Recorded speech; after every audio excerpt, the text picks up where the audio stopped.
So here is the truth about validating your toddler's emotions. And I'm being very specific when I use the word toddlers, meaning a child between the ages of 1 to 3. And if you are a parent to a child on the spectrum or a child who's delayed in their milestones, we're going to stretch that window from 3 to 5.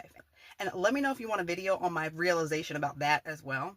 So toddlers understand your actions more than your words. At this age, they are right brain dominant. They're not relying on your words to receive messages. They're relying on other nonverbal ways of communication. You know how they say up to 90% of communication is nonverbal? Well, this is where your child lives right now. They are receiving messages through your emotions towards them. They are receiving messages through your facial expressions towards them, and they are receiving messages through your actions towards them. So when it comes to validating your child's emotions, you have to understand you're not validating their emotions through words. You're validating their emotions through other ways. So let me give you an example. So let's say your child fell off the slide and they cut themselves, okay?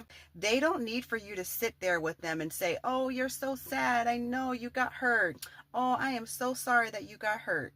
They don't receive validation that way. They receive validation in tangible ways. So what they would need from you is to pick them up, maybe move them to a bench, clean off their cut, give them a Band-Aid, and send them on their way. No words needed. They got the message. So when you're responding to your toddler's feelings or when you're responding to your toddler's actions, the first thing I want you to do is tune into, how am I feeling right now? Because how you are feeling in that moment is conveying the message to them.